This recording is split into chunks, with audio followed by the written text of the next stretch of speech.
This is a very, very important area you have taken, and you are commemorating the World Humanitarian Day, which is very much relevant to National Institute of Disaster Management also, as natural disaster form a very important and integral part of this very important area. Second thing is that coming to an academic institution is also always honor and a privilege, as I started my career as a university teacher, and this gives me an opportunity to revive my teacher in me back and to connect with their students. And third thing, myself as a student of community health gives me added privilege to be interacting with you. So thanks for this opportunity to International Institute of Health Management and Research.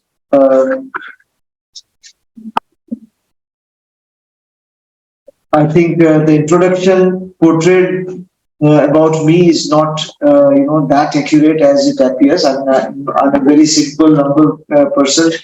I think Nidhi has put this thing, but definitely the picture she has portrayed of the humanitarian crisis is certainly something that I do not disagree with. And she has very intelligently and very affirmatively backed her statements and narrations with solid facts and figures. And it gives us really an opportunity to reflect at this moment when we are seeing that hunger spots in the world are increasing. We are seeing that the humanitarian crises are increasing, and there are projections about 2030, how this distress in the communities is going to increase more and more. And that, coupled with the climate change and increasing intensity and frequency of disaster, is also an area where we need to reflect that this humanitarian crisis, while increasing, we also have to continue to reflect upon these kind of areas to see that how our preparedness, mitigation, and response can be more better coordinated, and what are the lessons that we have learned from the past. As you've seen from the data, that whether they are man-made disasters or natural disasters or the war situations, violence, and other forms of humanitarian crisis, millions and millions of people are at risk today, and this makes it very important that how we manage these humanitarian crises. It is also a very very complex, we can say.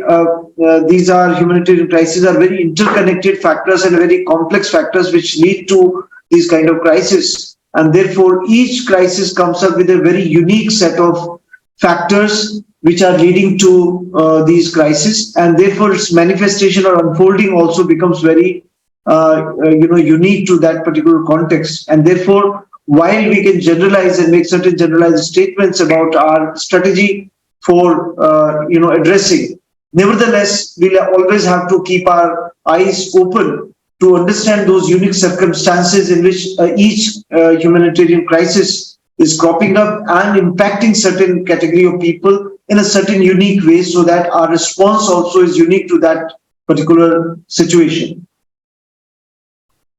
I will also, in between, connecting with you with my experiences of various disaster and these responses, and particularly I will be deriving from tsunami experiences, because that was a kind of a crisis which was of that magnitude, where a lot of international agencies and humanitarian aid had to be collected and coordinated.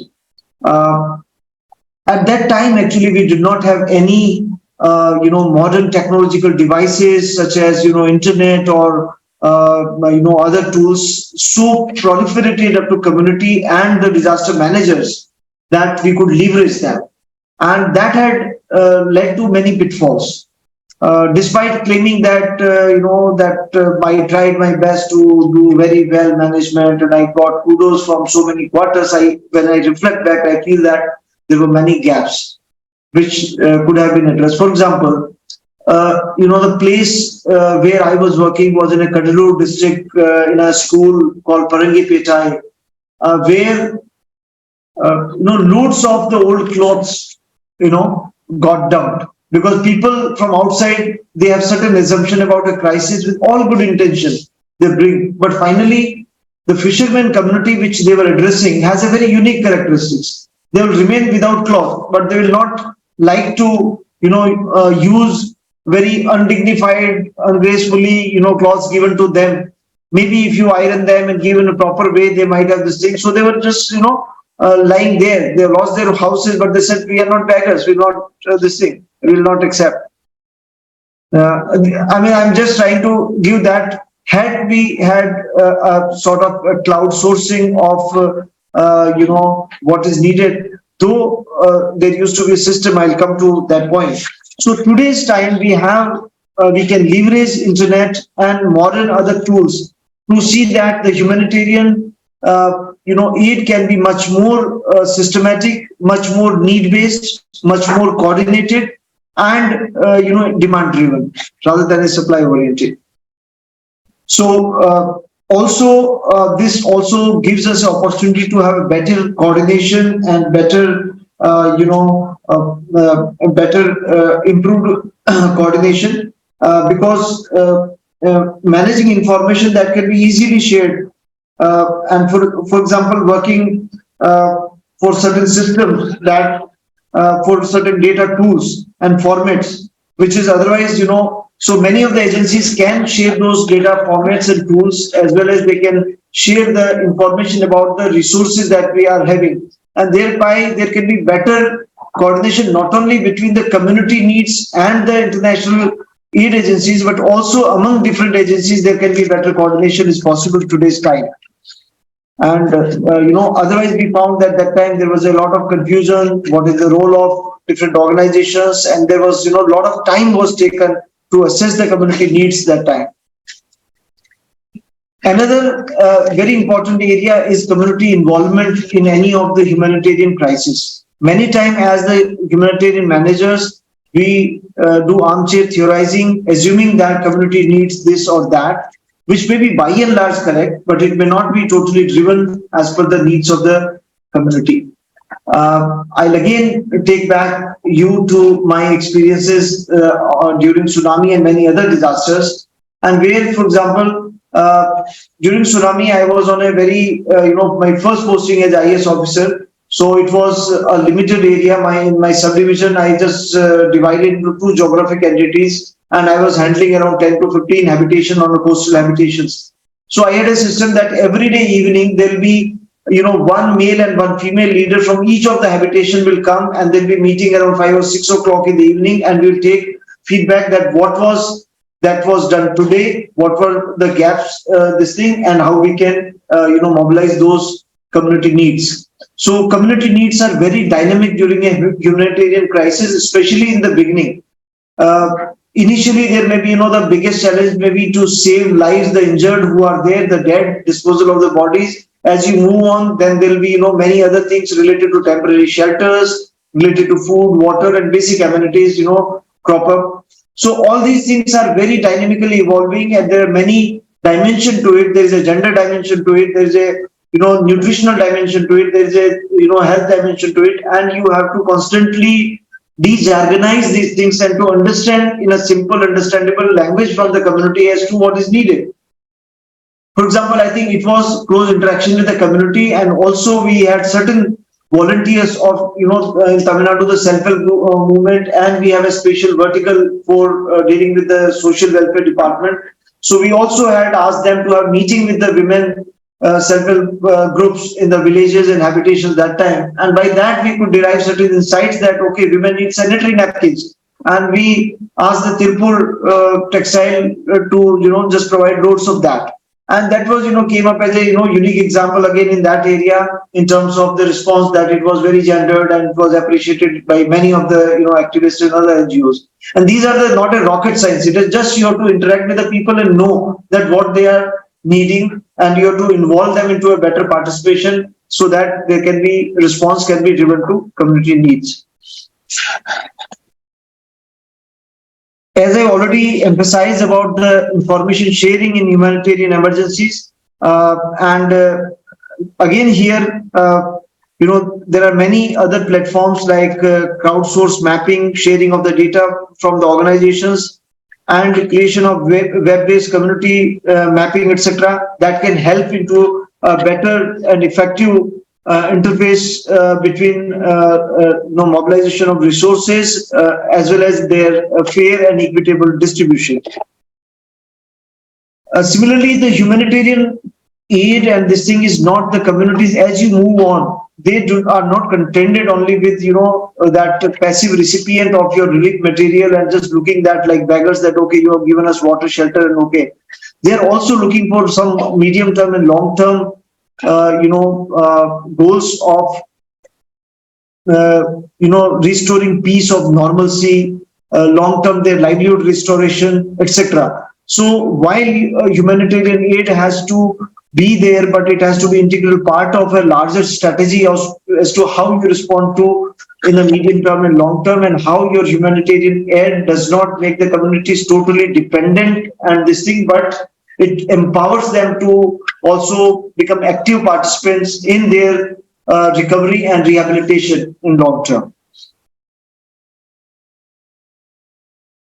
Similarly, each of the organization brings with them different strengths. The local communities, local organization have their own, strengths. The international organization have their own strengths, and each one of them have to recognize that and to work in a better, pooling of insights and pooling of the not only resources but also insights and strengths. So that is an important, learning point, and by that one can create a mechanism of better collaboration between the local organizations and internal agencies. Rather than competing with each other, they can better collaborate, they can better cooperate with each other.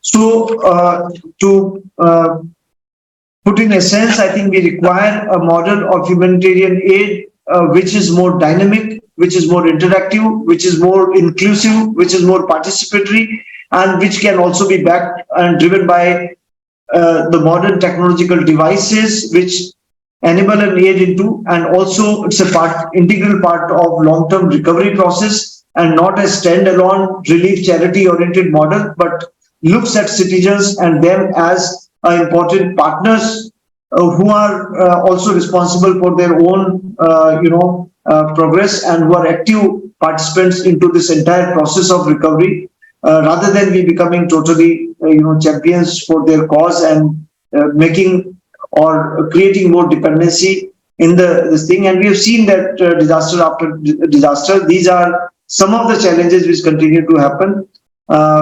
We may sometimes do not understand the unique needs of the communities. There are many dilemmas also that come up. For example, in the fishermen community, the next community is a Dalit habitation, which actually traditionally were fishermen workers. Now, when they're coming to distribute many NGOs are coming to distribute the boats and other things. One of the dilemmas is that, do you also if you give the boats to erstwhile owners, you are creating more competition in the limited marine resources. Your intensity of fishing is increasing. If you do not give it, there is a question of equity, and there may be Dalit right activists who can rightly articulate a position that you're giving to the more to haves, but the have-nots you want them to continue to be worker or laborers. So I'm not putting any answer to it. I'm just raising these dilemmas for the young students to reflect upon. Maybe they can keep their phones for some time away and engage in reflection. And I know this is very challenging, and I think it's also maybe a human right violation to have a session, very intense session after lunch, when the attention deficit disorder sets in temporarily every day, and then asking young students to have very heavy talk, I know is very difficult to digest. So I will not linger on. It's very long. I'll try to summarize it at this juncture, and maybe I'll get more opportunity to be having more interactive session with you.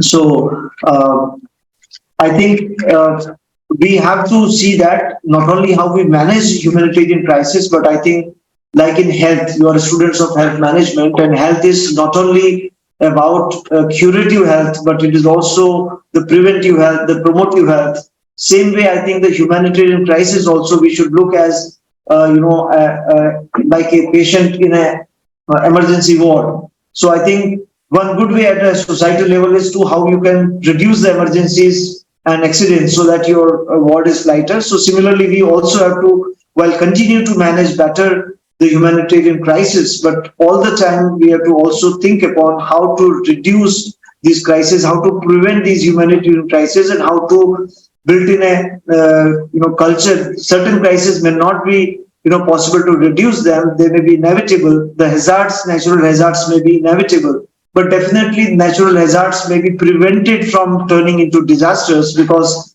every hazard does not lead to deaths and destruction. When the hazard is not managed well, this leads to a crisis. Similarly, people say that earthquakes do not kill people. Do you agree? I do agree that earthquakes do not kill people. It is the buildings that do. So if your buildings are resilient, people may not die. So similarly, if there are no exposure and there is a total wild area, there is no death in earthquake also. So I think we have to see that our infrastructure is resilient so that hazard does not turn into a crisis. When the tsunami first time came, it killed so many people. But I'm sure today's time, if the tsunami comes, maybe one or two people who are in the coast and where the message or could not be conveyed, because today our early warning system, sharing of information has so much. So we have to learn from each crisis and each disaster, and to learn that how we can prevent that crisis to be turning into a major humanitarian crisis.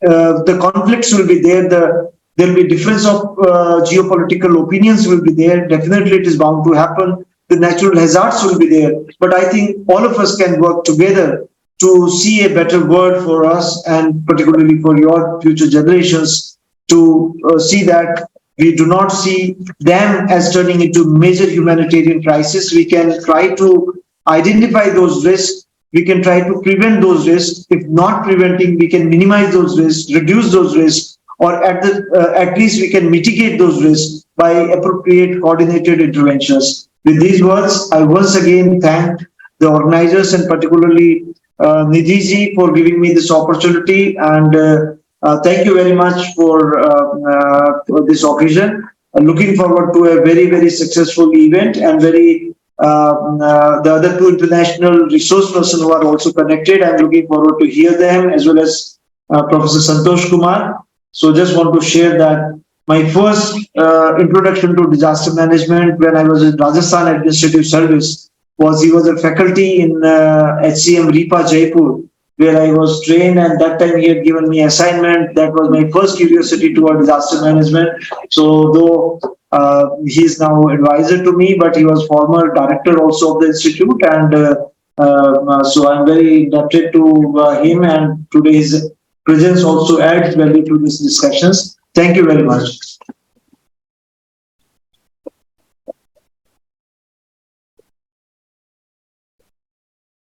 Thanks a lot, sir. And I'm sure the students who are checking their phone must be looking at 4:30 so that they can interact closely with you in person. They can ask questions without the faculty around. So probably they are doing that.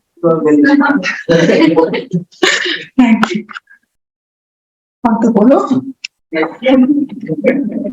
Okay, thank you, sir. And I completely agree with what you said about Santosh, sir. He is my mentor too. And I have learned a lot of disaster management, risk mitigation, and in the beginning of my career, I used to do take a lot of things, whatever he said, as a guideline for me, or used to be a guideline for me. That is how it is for me. So thanks a lot, sir, for being here. Thanks a lot, sir, ED sir, for giving us this insight. And now I'd like to request Professor Santosh Kumar to kindly provide his insights and valuable inputs on the first session, saving life and limb ethically, the basic premise for humanitarian crisis management. Sir is an expert with 30 years of experience. Sir, please, jo bachche sunna chahiye. Thank you. Thank you. Thank you very much, Dr. Sutapa Neogi ji, the director of the institution, and Executive Director Sri Rajendra Ratnuji, who is the chief guest of this occasion. We have Dr. Sahin also with us. He is working with the CRI and also one of the partners. And Dr. Modi, you have brought us here to interact with the young mind. There's already ignited mind for the humanitarian crisis. And it's our opportunity to interact with the youngsters to get the things for, like also to comprehend our own thoughts, that what are the challenges for the future which you see is important for us while making a plan and so on and so forth. When we talk about humanitarian crisis and the very gloomy picture which came up, that the kind of challenges which is unfolding, and this we see that suffering is going to be much harder than what we have today. And whole of the work which we are working and committed to is for actually eradicating that suffering. And humanitarian crisis and the humanitarian workers. The job is this crisis is there and we are the workers. The workers' job is to do what?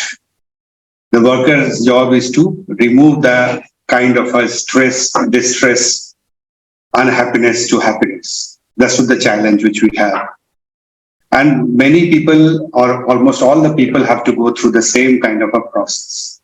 No one is free from the crisis. Everyone in the individual level or the community level or the national level or the international level, we have different one or the other kinds of crisis in our life.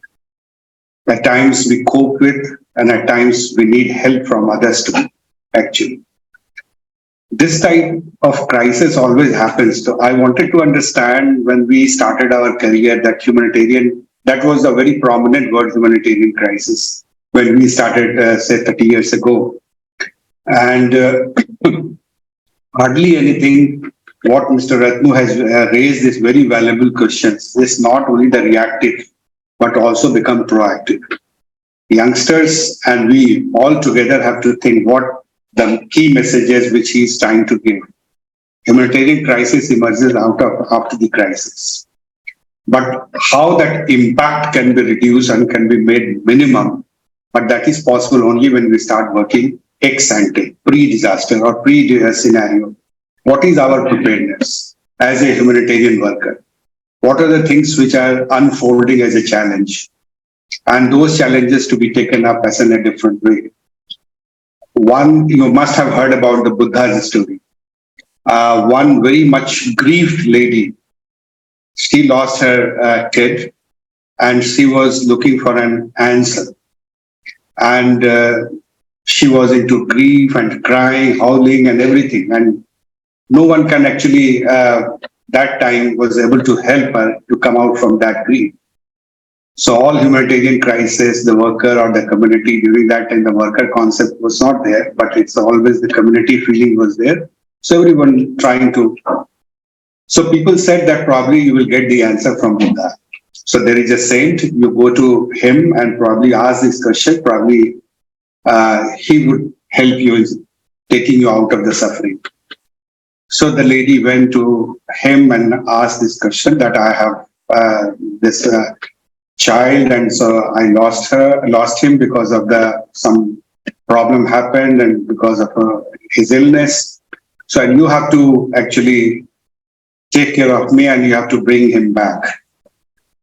Buddha very quietly did not lose his patience and very quietly listened to the lady, gave full time, full ears to her and said, okay, we will do that. Certainly, I will take care of your problem.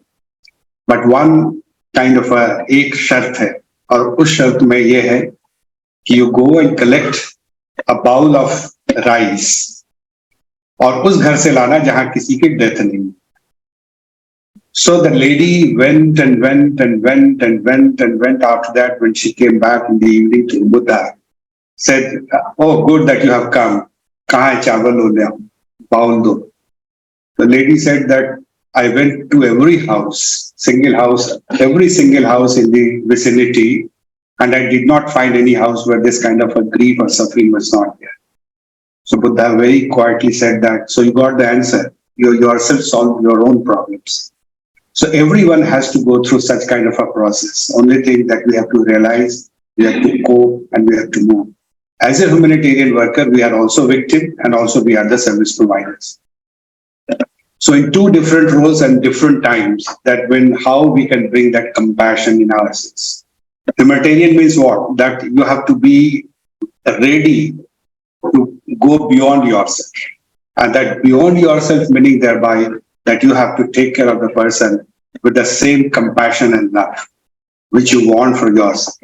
So that is the best part to be taken up as a humanitarian worker, is how to bring that compassion and that love as a kind of a major characteristic as a service provider. Whether you take this pre-positioning or whether you go for ex-ante, whether you go for pre-disaster planning or you go for the post-disaster planning.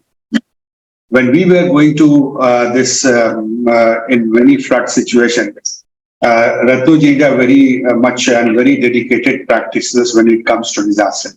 And you must have seen his passion. He started his career and then district magistrate, he faced the tsunami. And he said he's a practitioner. So whatever the solutions which we would be trying to give with our own research, like institution like IIHM, so that kind of a thing will go as a kind of execution. So what kind of solutions which we are trying to look at, either from the research, whether we are from the kind of our own wisdom, from our much of a reading. So those practitioners will also take and institutionalize as a kind of a public policy. So there we see that what are the operational challenges and what are the public policy challenges as humanitarian workers. So these two things are also to be thought that yes, that we have a problem, we would be having problem. And like earlier, we used to have one disaster in 10 years of time. We are having 10 disasters in 1 year of time. So there's total paradigm shift in the kind of events which we are having. And this is getting also multiplied with the conflict situation, as you already mentioned. It's also getting complex with the kind of different vulnerabilities. And that different vulnerabilities, whether in terms of, you talk about poverty, and it's not below poverty line is saying that and everything is the same. No. Many of the victims you will find that people are right on the poverty line, and you find much below than the poverty line also. So depth of poverty is also to be seen. All below poverty line people are not the same kind of challenges that as a victim than the that we see. So importantly, that social system is also to be recognizing what kind of a social system, what are the cultural reality in which we are living as a social worker. So when we moved to, I was undergoing in Israel for the disaster risk management training and went to the hospital and wanted to see that what are the practices they are doing for actually providing, as you have said, the dilemma of ethics of amputation, and also you said about that saving lives. So there in the hospital, what I could see that if they were doing of the, say, the scenario of earthquake, and they found that 200 patients are coming as an affected person reporting to the kind of a hospital. So what could be the, as a humanitarian crisis you say, or the emergency support system you say, or the psychosocial care you should say, or whether you should talk about the physical health intervention you can say, all gets actually together at same point of time. Everything is to be given at the same point of time to the person, the requirements which he emerges out. So how to do this kind of this complex reality as a humanitarian worker? And so many of them, if you don't attend them, they may die, or they go for amputation, or some certain kind of things happen. So what is the readiness of the worker, and what are the readiness of the institution, and what are the readiness of the whole system for addressing such issues? So how to get this IIHMR courses for the different hospitals, if you like, the kind of emergencies which we had gone to this Himachal Pradesh last week to do the damage and loss assessment, what is happening. Right there, when we are there and people are dying and slip off the whole of the mud, or the pahad gir jata hai, jisko kehte hain local language, and then 10 people are buried there. So how to get them out, how to do the counseling, or how to go for amputation, or how to go for this saving lives. In such kind of a scenario you would be in the future and also at present. So how we prioritize? So what Israel did for this such kind of a situation, many countries now practicing this, including India. So when 200 people are there and you see that how many staff in trauma center you have and how you are going to address the last patient, that is the most important. So first one will get the say 20 seconds kind of and 20 seconds you are approaching and then, but 200 will take the 20 into 200.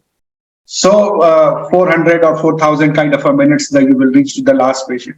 So how to provide that kind of a crisis situation as a kind of a dealing with the life and also dealing with the different challenges of amputation or maybe psychosocial disorder. So those kinds of things would emerge. So that in our courses also we need to look into that what kind of a situation we are into.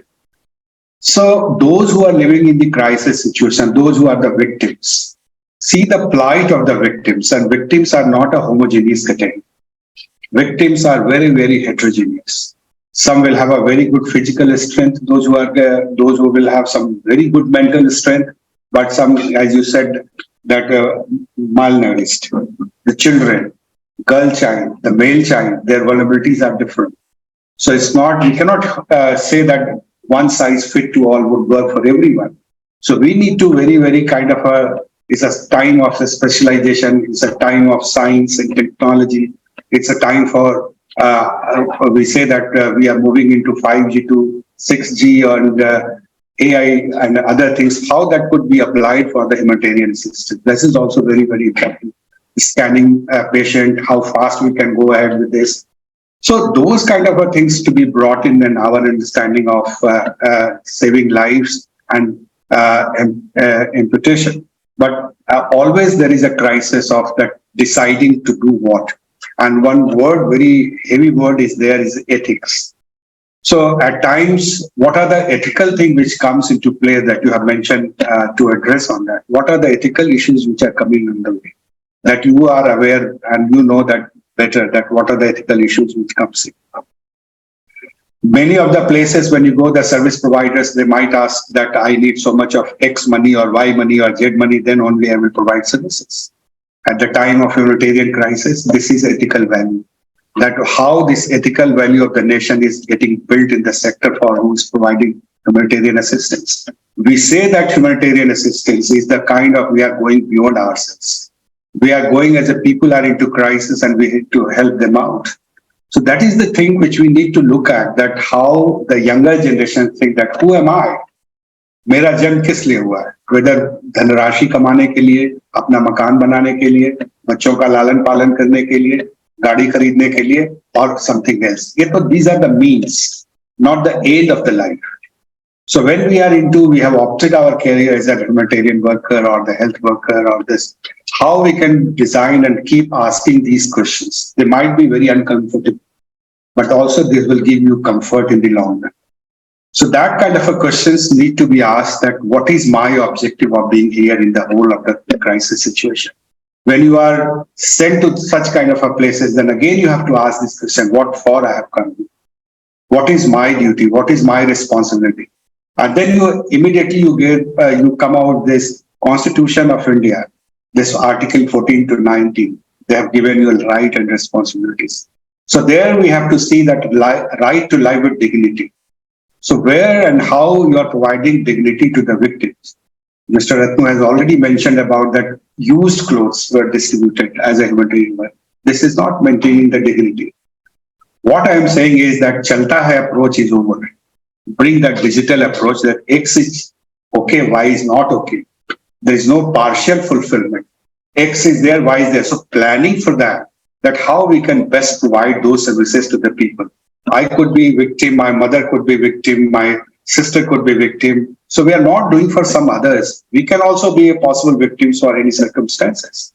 So idea is to look into, introspect ourselves, that how we are going to address these issues when it's come to us, and how somebody would behave with us when I am into that kind of a circumstances. That what is my expectations? And if my expectations are not fulfilled, then we will always be kind of a very critique to the whole of the system. So the idea is to how the ethical values can be brought in the minds of the youngsters and what are the expectations for the older generations. That is our responsibility. if we have not given you a kind of that comfort in the system, probably you can bring that change in that system and take the help of the elders, their experiences, and you bring your own ideology. You build your own ideology that what for you are here. Keep asking before you go to the bed, ask this question, what for I am here? And probably you will get all the answers by yourself. Nobody would say, you don't require Buddha, you don't require Nanak, you don't require anyone. You will get your own answer. So the idea is that how the older generation can help you in shaping your own thoughts. You can interact, not necessarily that you will agree with them, but you try to agree or you try to disagree to agree. So that is this important thing when it comes to because humanitarian crisis is not a very simple thing. It's very, very challenging, but very fulfilling as well. If you go, we always say that disaster management, somebody asked that how you have come into the disaster management. I was an economist teacher. I was teaching in the academy where bureaucrats comes to, after completing their civil services, they come for the training. Our job was to teach economics, that contemporary, what are the challenges there. But I've fallen in this by default, but I'm liking and I have no regret in life. I chose this and very, very satisfying. I'm not saying that just for the sake of saying it. But imagine when you are bringing a smile, what Buddha brought that a smile to that lady. So it's very important as a humanitarian crisis. When we were visiting Bihar and a whole family was living on the highway, on the relief camp. As tarpaulin seats, you understand very well. Tarpaulin seats and the family of 11 people, plus 2 livestock, cattle. And they were all living 10 by 10. I had written one small piece was 10 by 10. And in Bihar, that time, the 3 months altogether, they stayed in the kind of on highways. Children were having the 1 or 2 clothes with them. And they were having an drench bhi ho rahe hain aur khel bhi rahe hain. So that other kind of a challenges, skin diseases were emerging.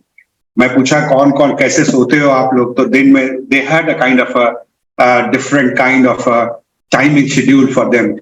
सास ससुर किस समय सोते हैं, बहू किस समय सोती है, बच्चे किस समय और जानवर क्या भी रख रखा होता है.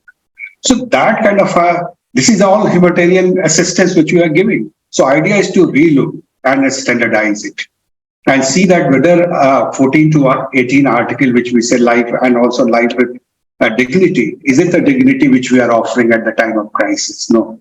So many times the challenge of the system is also we are not that prosperous country. We are progressing, but we do not have resources to actually fulfill the dreams of the people always. But we have always faith and we are optimistic that yes, we can do that. But idea is to first, it must come to our mind. Intention is very important for the action. So that intention we have to bring in our as a kind of whenever the ethical dilemma comes in, bring that into fore that yes, this is to be given what I expect from others, that should be given to them. So that dilemma would be taken care of. So that idea is then how we can actually, I will end with this and I'll just share a small story with you. Mullah Nasruddin ka naam suna? Have you heard about this Mullah Nasruddin? Mullah Nasruddin was visiting, he was a traveler. So one village to other village to other village to other. So he was traveling and sat this under the tree and he was taking a rest. And there was a small pond and village pond. So one of the Sethji of that village came and he was just went for the wash karne ke liye jaate, to unka pair fisal gaya and he just drowned. Usme chale gaya and he was just shouting, save me, bachao, bachao, bachao kind of thing. Then villagers came listening to the Sethji because the very familiar voice. So all villagers came to the pond and said, ki apna haath do, apna haath do, apna haath do. Sethji se keh rahe the, give your hand, give your hand. But Sethji was just bachao, bachao, bachao. Then villagers said complex issues, how to deal with this. So तुरंत वो जाते हैं और देखा कि Mulla Nasruddin is sitting there and enjoying the whole process which is going on. So they went and you are laughing. The man is drowning. He is हमारे village में सबको वो देते हैं, पैसा देते हैं, साहूकार है वो. So he is a lifesaver for us. And you are कह कि नहीं तुम जाके सीधे बोलो कि मेरा हाथ लो, take my hand. Then villagers went immediately back and he was shouting again, bachao, bachao, bachao. Villager said, मेरा हाथ लो, मेरा हाथ लो. Immediately said जी, उनका हाथ पकड़ के फिर उनको rescue करके बाहर आ गया. Then again villagers went to the Mullah Nasir कि इसमें what was the kind of ऐसा magic क्या था दो और दो में?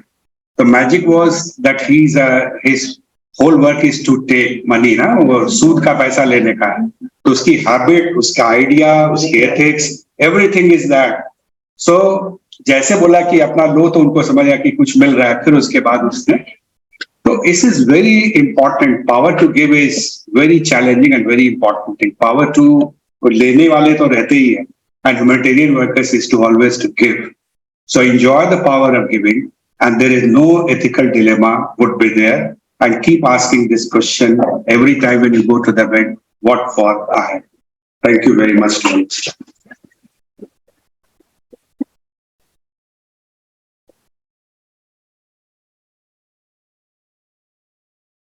Thank you, sir. Thanks a lot. DM is really very fulfilling, and agreeing to the disagreement is the key for life. It's the mantra for life.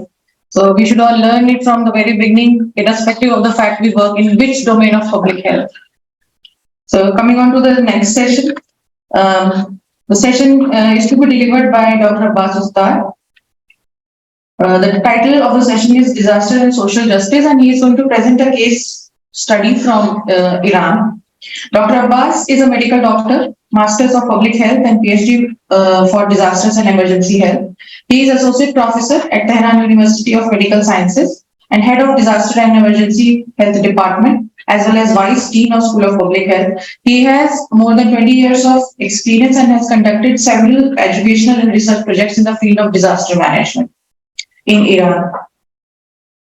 His main interests are community disaster resilience, refugees, health, climate change adaptation, community-based initiatives, urban health, and social determinants of health. Dr. Abbas, we are happy to have you. Are you connected? Hello, Dr. Nidhi, how are you?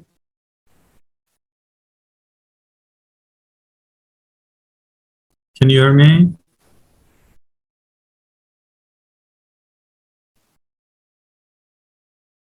Dr. Nidhi, can you hear me? Yes, Dr. Abbas, we can hear you. Okay. Hello, everyone. Could you please share my slides, please? It's better, I think, because it might be we have some technical effects. Okay.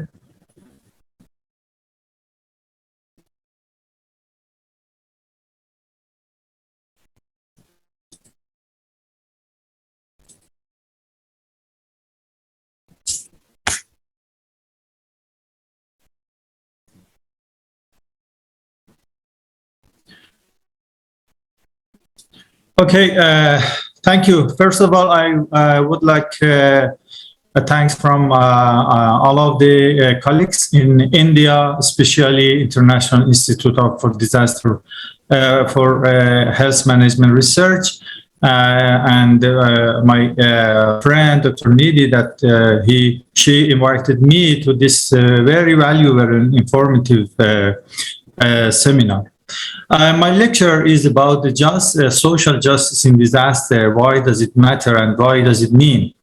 I would like to introduce the first part of my PhD student, Laura Hamdanieh, and I would like to thank her to conduct this very, very important and very, very informative research. Let me next slide, please.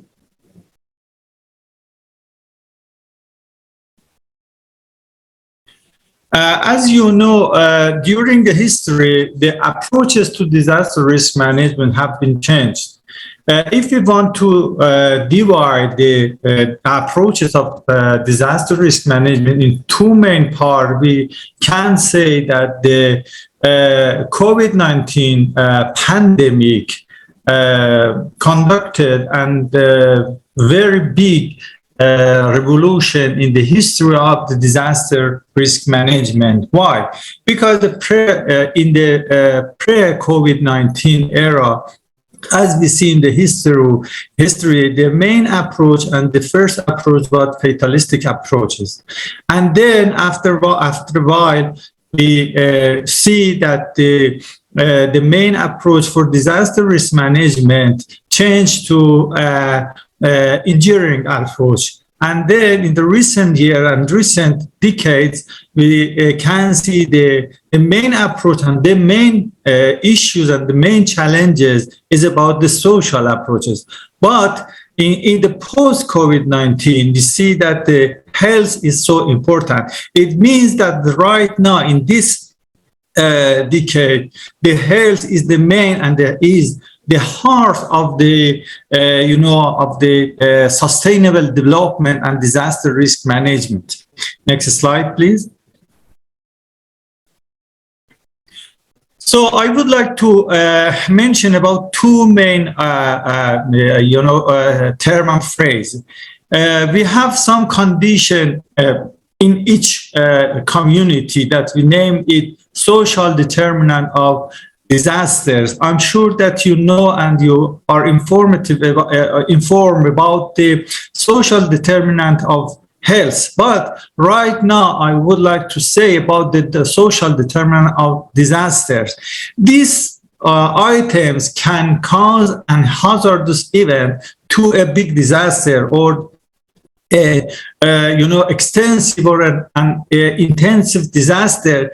Every disaster, each disaster caused some impact, economic impact, natural impacts, social impacts that we named is social impact of disaster. Next slide, please. As you see in this slide, when we want to categorize domain of disaster risk management, we can categorize all of the domains in 6 domains. The first domain is institutional domains. As you see in Iran, we conducted this study in 2015. As you see, the main item for disaster risk management in institutional domain, it is so important that the manager, the executive, the health worker, and all of the first responders have enough competency for disaster risk management. Not, I want to emphasize in the disaster risk management circle, not just about the responding. As well as economic issues such as income, employment, insurance are so important. Cultural, domain, including literacy, disaster awareness, and wide world are so important. And concerning the social domain of disaster, I would like to explain more about the social domain or social determinant of disaster in the next slide. But we know that the physical issues are so important. The location of the disaster is so important. The space and the distribution of the location in a village, in a city, in a community are so important, as well as the environment, the water resources, the green resources are so important for us to conduct an effective disaster risk management and promote our community resilience. Next slide, please.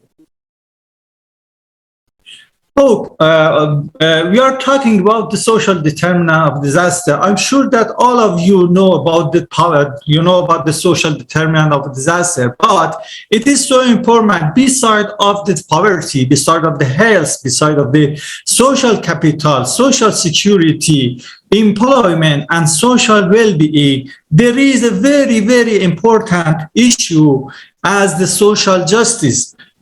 Based on our studies that I will explain in the next slides, social justice in disaster is a missing and is a neglected issue concerning the disaster risk management. This is next slide, please. Okay, we are talking about the social justice in disaster. The question is, what does it mean? And what are the social justice disaster characteristics? What are social justice in disaster domain and determinant? And finally, we should identify the impact of social justice of disaster. In this lecture, I would like to, explain more about the definition, about the characteristic, about the domain, and about the impacts.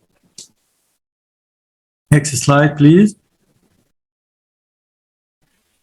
Laura Hamdani, as I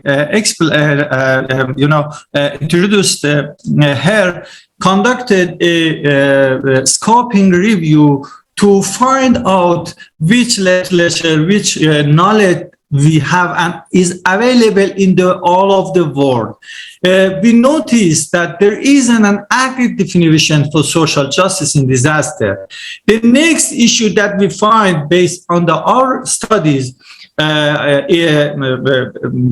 was that an explicit definition of social justice was only mentioned in 2 studies. Most definitions were not related to disaster context. When we refer to the literature, we have a lot of literature about the social equity, social justice, but we need that to define and explain about the meaning and the definition of the social justice in disaster context. And social justice and equity, based on our study, we can explain that the definition of the social justice in disaster can define as equity in words. That is so important, that the words should be distributed equity rights, that the other colleagues explain more about the equity in rights, equity in resource distribution, and consequences in all phases of disaster risk management. We should consider all of the phases of disaster risk management, not just response and preparedness and recovery. We should have an equal worth, equal rights, equal resource distribution, and equal consistency, even though in the prevention phase, in the mitigation phase, and other phases of disaster risk management. Next slide, please. As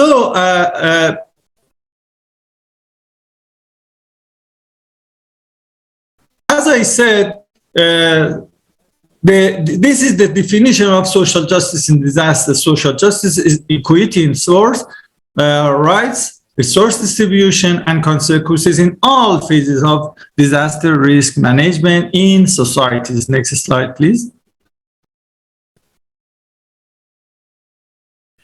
Concerning the determinant of social justice in disaster, as Dr. Nidi explained at the beginning of this workshop, we should consider institutional domain. We should consider social, such as poverty, citizen partnership, trust, social capital, discrimination, and so on.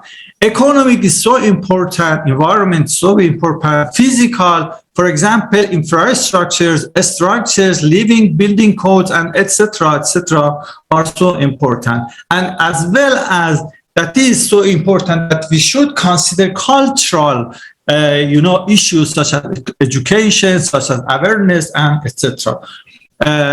Next slide, please.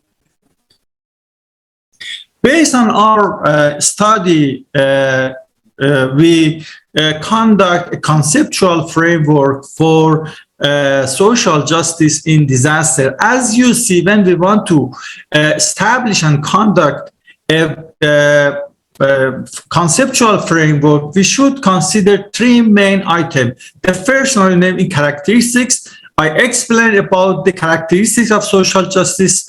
You see in the middle of this slide, and the other is determinant, and the last one, or the third one is impact of social justice in disaster. When we have a social justice disaster, the main impact are human dignity. One of the colleagues explained very, very well about the human dignity and the achievement of the discrimination, good governance, and it's so important, equity, sustainability, resilience, and finally, the human rights and considering the human rights is one of the most important impact of social justice in disaster. Next slide, please. In the second phase of this thesis, we conduct a qualitative study. I just want to, mention a very little space of this study concerning the social justice of disaster definition. Based on our study, our qualitative study, social justice is equity in all domains. It means that we should consider equal economy, equal ethnic, environment, political, social, as well as resource distribution and equal opportunities. In the scoping review, we didn't see anything about the equal opportunities, but based on our qualitative study, we noticed that the equal opportunities is so important. And the next one is the different groups should be considered in the community in all phases of disaster risk management in the societies. Next slide, please. Okay, based on our study, we noticed that we need to set a unified definition for social justice in disaster. I know that it might be different definition in the different community. Why? Because the social justice in disaster, essentially social justice and equity is culture bound.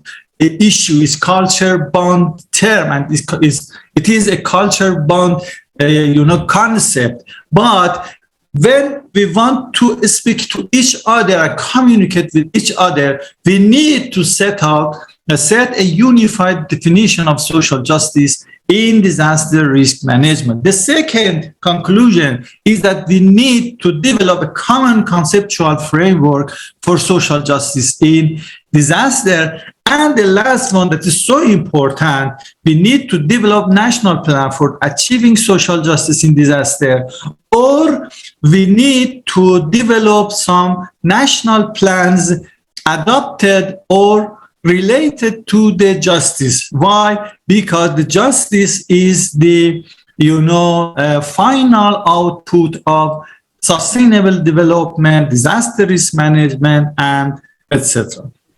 Next slide, please.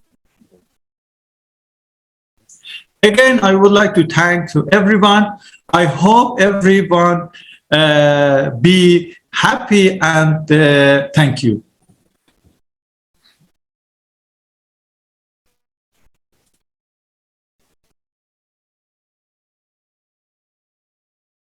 Thank you, Dr. Abbas, for the wonderful presentation, presenting the study and the outcomes. We really need to define social justice, how it has to be, quantified and qualified in terms of understanding for the last person standing on the pedestal, who has to be a recipient of equal care, equal rights, and equal humanitarian aid in the event of a disaster situation.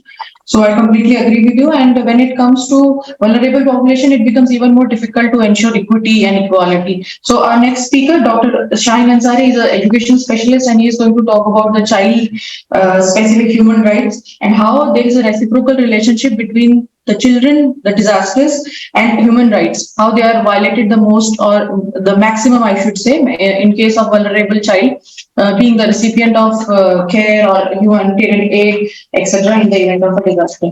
Dr. Shaheen, let me introduce himself to you.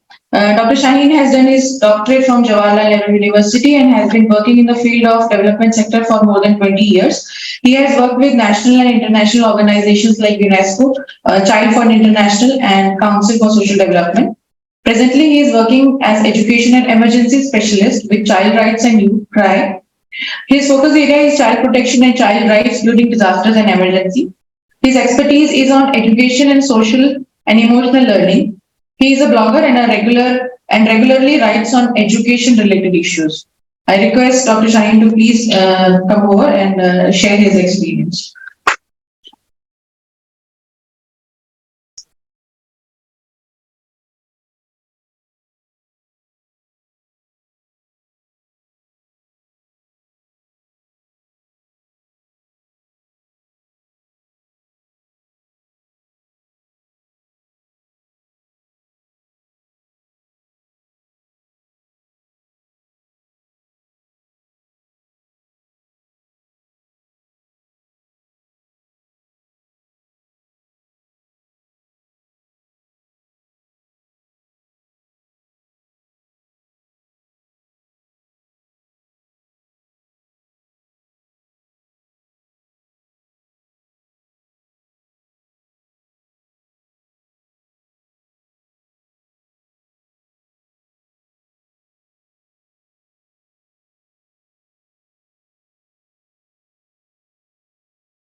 You're on mute, sir.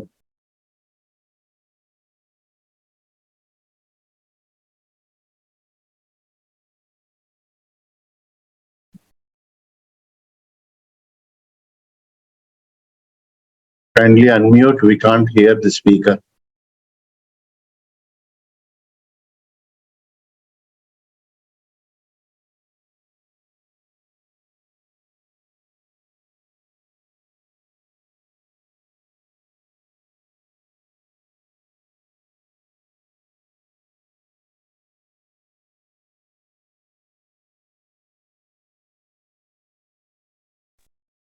Sir, please Kindly- unmute yourself. Yeah.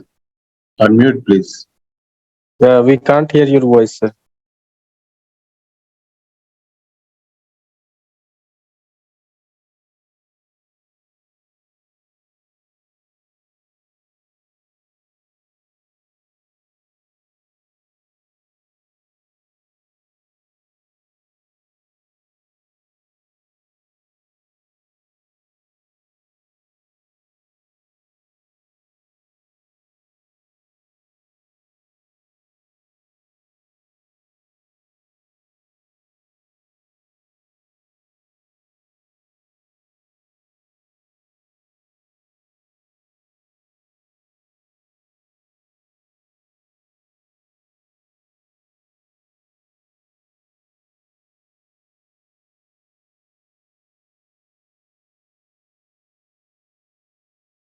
We can't hear any. So he's going to detailed discussion. I've just shared the core thing which is related to all of us and which we should discuss on, ponder on this thing. So he says, look, I will do that.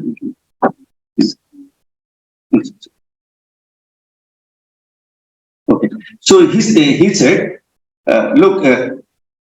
Everything which was created by God has to perform worship. जिसको भी भगवान ने खुदा ने बनाया है उसको पूजा करना, worship करना. He started with this. And then he said, the same way, he shared 3 examples, like what about the worship of a river? एक नदी का पूजा, इबादत, worship क्या हो सकता है? You have to, if the river we choose to give water to passerby, to animals, to human, what is the worship of a tree? एक पौधा का worship क्या हो सकता है? Suppose what if a tree stop giving giving the oxygen, stop giving fruits, stop giving the shadow, है ना? And similarly, what will the worship of a sun? सूरज का क्या उपासना हो सकता है, बता सकती है? Suppose if sun stop giving you the sunlight, the heat. Similarly, human being has been created for some purpose. So I'm just repeating the Professor Santosh Kumar's okay, why we are born. So we have to think why we are born, why sun is there, why river is there, why tree is there. Similarly, God has created us. अगर हमारा कोई उपयोग नहीं है, then we are not performing our duty. आप कितना भी मस्जिद जाएं, मस्जिद जाएं, गुरुद्वारा जाएं, if you are not performing our duty means if like sun, like river, like tree, then we are not performing our why we are born. So this just start because it reminded me the story of Nizam. I thought we should start with this. So yeah, human rights, child justice. So these are the things we should know. Because during the crisis, and now these are developed, but slowly and gradually we are focusing on children. Earlier there was little focus on children and more focus on just one kind of service to everybody. So, but slowly and gradually started learning. So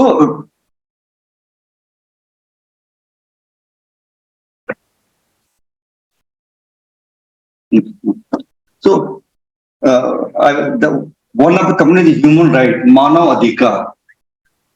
Can somebody explain what is the human right? कोई भी कभी आपने सोचा भी है, thought what is human right? Anybody? ठीक है, हाँ. There is nothing wrong. You have to just express आपके दिमाग में मानव अधिकार का मतलब क्या होता है. What do you think about human right? Then तभी हम बाल अधिकार की बात कर पाएंगे. Yes, रोटी कपड़ा and right? Yeah. Freedom speech, बोलने का अधिकार, सांस लेने का अधिकार, है ना. और ये किसको मिलता है? इंसान को. कोई भी इंसान जिसका जन्म इस धरती पर हुआ है, चाहे किसी जात का हो, किसी धर्म का हो, किसी रेस रिलीजन का हो, she has that human right to live with dignity. जो सर ने एक्सप्लेन किया है, I don't want to, है ना.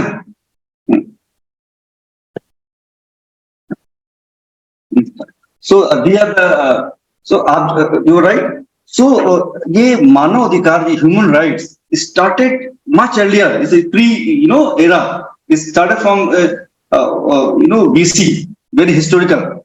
But throughout the process, in 1948, it was given a documented form. It was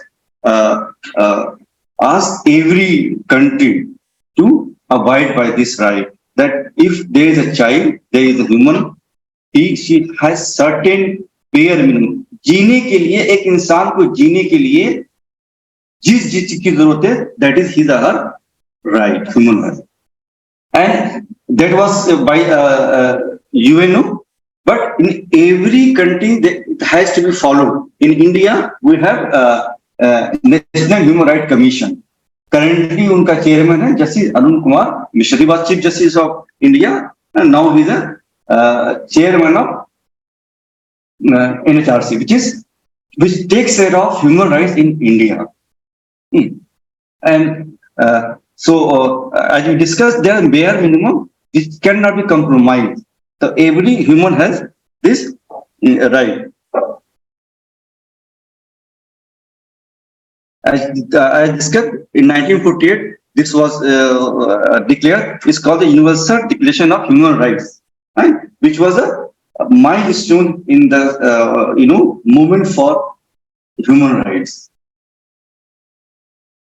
And this I say, you say right to speak, freedom, health, everything which makes a human, give a human being a dignified life. It all covers everything.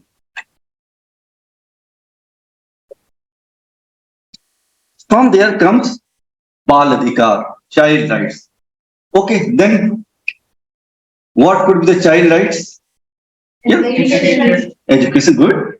Literacy, food, vaccination, right?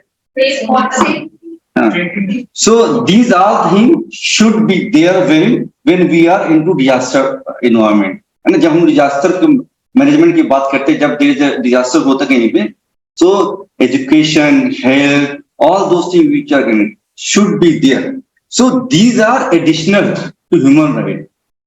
एक बच्चा भी इंसान है, so automatically she gets those all the human rights, but additionally she or he given our rights that is called child rights, in which so again the child rights, it started way back in 1924. बाल अधिकार की बात जो है 1924 शुरू हुई थी, but in 1989 it was UN decided that we should have a convention and then every country should ratify it. So every country in the world agreed to this UNCRC. Can you tell me which country did not agree? एक देश है जिसने कहा कि हम इस अधिकार को नहीं मानते, UN still that country has not signed it. Guess कीजिए, yes you can guess. बच्चों के लिए वियतनाम और कौन? North Korea. Let me see the wild guess. और क्या हो सकता है? That's one country who has not signed yet. Russia और पाकिस्तान, अफगानिस्तान, अब तक जो भी नाम आए नहीं है. ईरान भी नहीं है. United state of America. आप लोग गूगल कर लीजिएगा इसको. United state of America is the only country who has yet to sign the ratified. So अब और हम लोगों ने कब किया था इसको? 92 में. बना कब था ये? 89. So we are far ahead in the. See what I'm trying to say? We are far ahead in many things. We are the moment we became independent, we give women's right to vote. There are many countries, progressive, so-called progressive countries, they give right to franchise to women much later. So yeah, बच्चा क्या होता है? About who is child? When we talk about child right, when you see child, what definition comes to your mind? Huh? सुनाई नहीं दे रहा है. Yeah? Less than 13 is okay. Don't worry. We are not being marked. There is no need to be marking. Yes? Anyone else? Okay, ठीक है. और depending on someone. Anyone else can add value with this argument? किसी ने नई शिक्षा नीति पढ़ी है? क्या उसका नई शिक्षा नीति? उसमें बच्चे के लिए क्या बात किया गया है?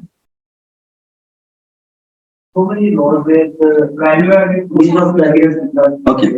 So कोई भी any human being who is 18 years or less than 18 years is a child. कोई भी इंसान जिसका उम्र 18 या उससे कम है वो क्या है? बच्चा. So when we talk about child rights, we talk of a human being in the age group of 0 to 18 years. But a child, according to government of India, बच्चे का जो है पैदा होने से पहले ही शुरू होता है. Can you tell me which, from where you are health? बच्चे का जो है पैदा होने से पहले शुरू होता है. बच्चे का जीवन जो है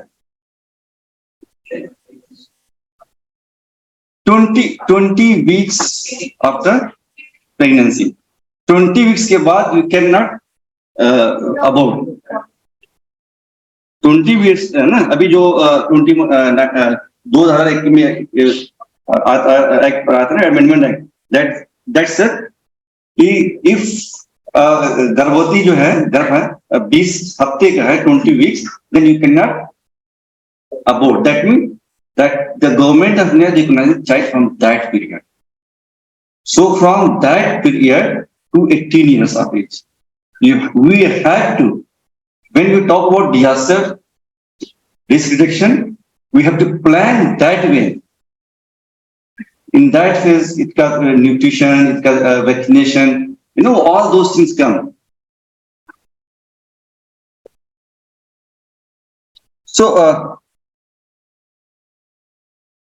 there are 41 kind of rights which UNCRC says, and those all rights has been categorized by practitioner or child rights activists into 4 broad categories, right? And those 4 broad categories are survival, development, protection, and participation. Why I'm sharing this thing about, because we should know when we are into the disaster situation, we should know that this child needs these rights of education, health, survival, right? So I will introduce merely about some rights. Then we move to the how to interact, with the children, how children and adult can work together. So when you talk about right to survival, what things come to your mind? जीने का अधिकार, एक बच्चे के जीने का अधिकार. What do you think? Think about situation in disaster. You are in some disaster. You are in, suppose a few years back, a few weeks back, you are in Shimla. There was a flood, and this bacha hai, and pregnant mother hai, and what will come to? जीने का अधिकार. What do you mean? हर मुमकिन कोशिश करनी चाहिए माँ और बच्चे माँ शिशु के बचाने. ठीक और ठीक है, चाहे वो स्वास्थ्य. आप सही बोल रहे हैं. Just say there is nothing wrong. We all close. We are, so yeah. आपदा के हर आपदा में हर वो कोशिश करनी चाहिए माँ और शिशु को बचाने.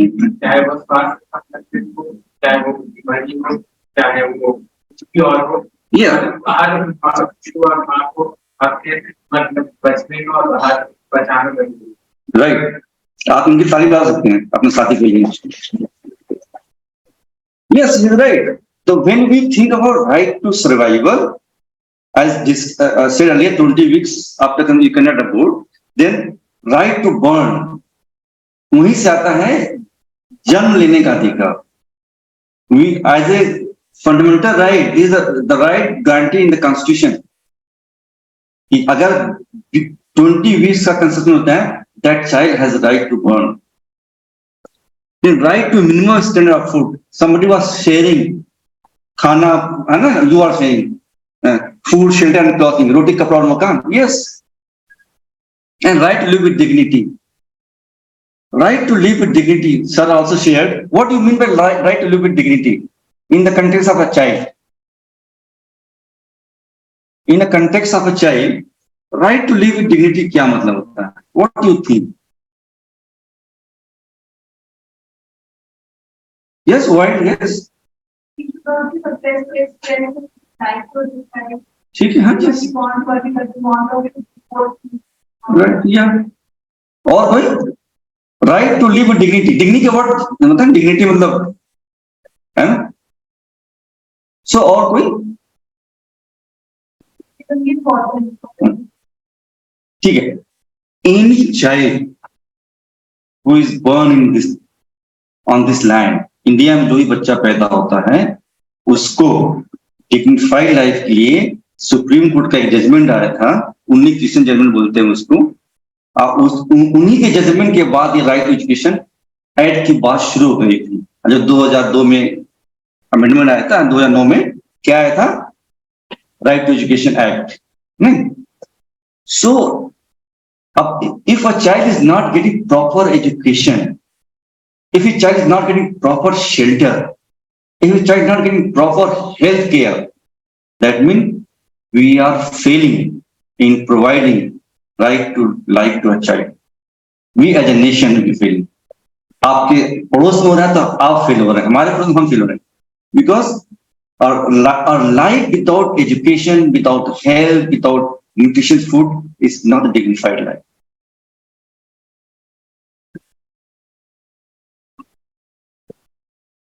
Yeah. Again, somebody shared that nutrition, protection, medical care is all part of the right to survival, right to development, विकास का अधिकार. हम बच्चे के विकास अधिकार की बात कर रहे हैं अभी, हम देश के विकास अधिकार नहीं बात करते हैं. Different discourse. Here we are talking about right to development of a child from बच्चे पर्सपेक्टिव से, बाल विकास, बच्चे का विकास का अधिकार. So when I say this child has right to development, what do you think? What should he or she get? Very good education, proper nutrition. Good. सही बात बोल रहे हैं. Yeah. और कुछ? So yeah.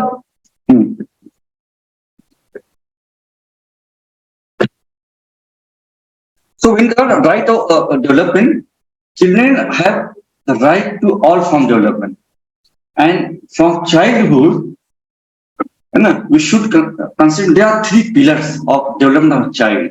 There are many others also covering that. Mainly, we have to take care of three. One, emotional development. Second, mental development. And third, physical development. These all are interlinked. Why emotional development? Why emotional development is required? एक बच्चे के लिए emotional development क्यों जरूरी है? ये बच्चा की जब पैदा होता है उसका जो स्टेज होता है वो स्टेज होता है विदाउट इमोशनल किया जाए बच्चे को. हाँ, बच्चे मेंटल मतलब माइंड उतना डेवलप नहीं होता है सर, और उस टाइम हम लोग को इमोशनल सपोर्ट देना होगा. मेंटल डेवलपमेंट अलग तरीके से सही है. अगर बच्चों को डांट दीजिएगा अगले बार सवाल नहीं करेगा, वो सवाल नहीं करेगा तो सोचना बंद कर देगा. जो भी बच्चा सवाल कर रहा है इसका मतलब he she is thinking person, he is very right. और सो इफ यू सी ना, emotional support is very important. If a child, it is a established research that if a child is not getting emotional support in the childhood, he or she may be a different kind of person in the later stage. So for proper, that is why if you see earlier, children in the joint family, children used to be much loved one because the taya, the chacha, grandparents, all were there to support him or her. This emotional support is very important in this nuclear family age, because most of the nuclear family, her husband goes to father and mother both are working and children are at home. So we have to work on this emotional development, how we can fulfill this thing. Mental development through education and learning, that we have discussed about this later, and physical development through recreation, play and nutrition. These all are very important, and this is important during, if not even at least after the disaster, when we are recovery stage, post disaster scenario.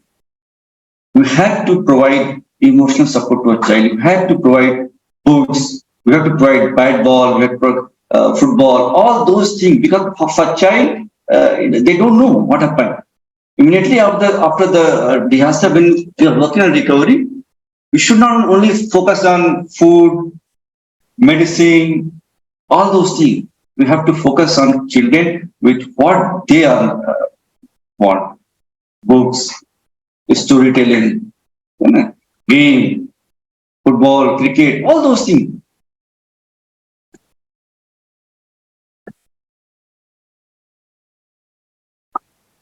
Yeah. right to development. We know recently we have there was a Right to Education Act in 2009, and currently we have National Education Policy (NEP).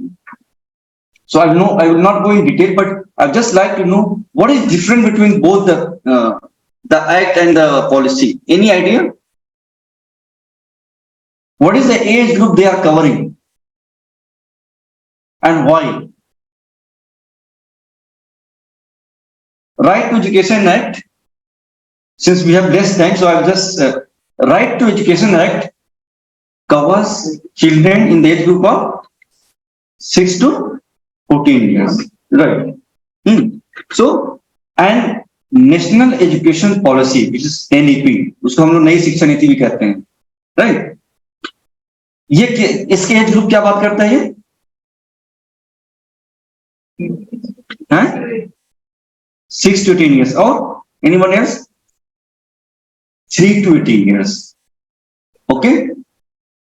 Now the question arises now. Why? Why government decided to increase from 14 to 18 years a hair covered from 3 to 6 years? First, let us discuss about 3 to 6 years. Why the government thought about this? इसके पीछे क्या logic हो सकता है? आप लोग सोचा आपने? Due to technology advancement. Technology advancement, ठीक. और from health point of view, from biologic point of view, ठीक है. This also अब 3 to 6 sir, 3 to 6.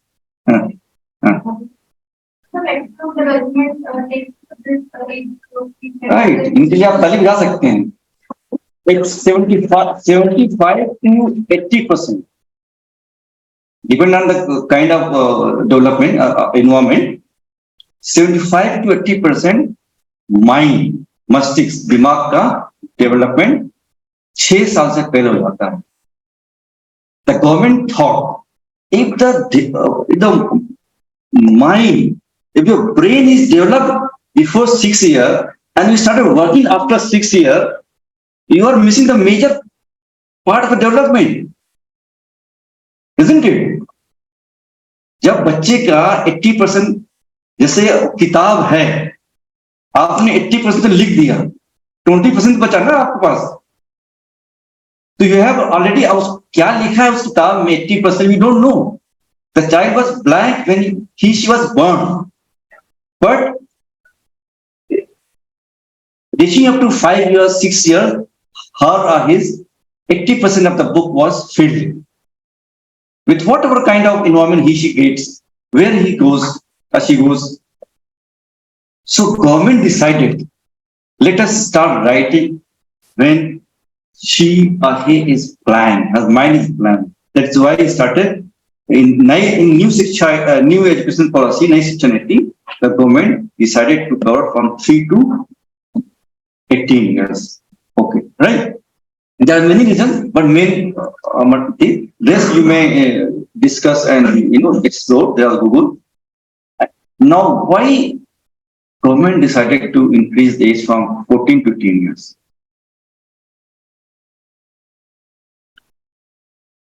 For the working education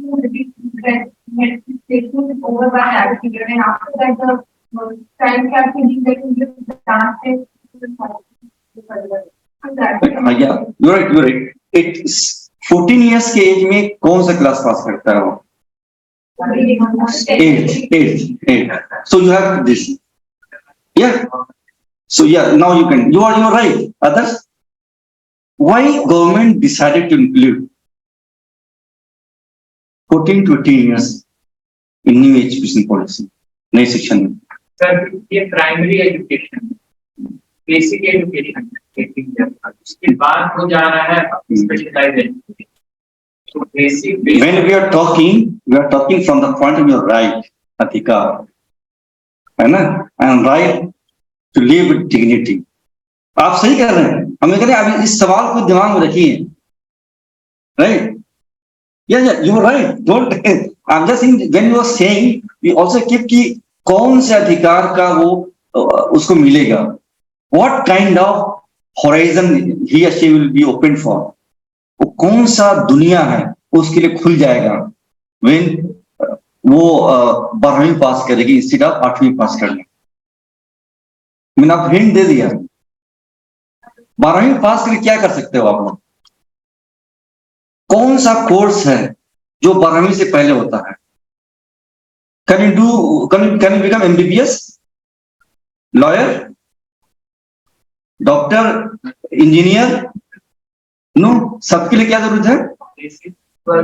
12 and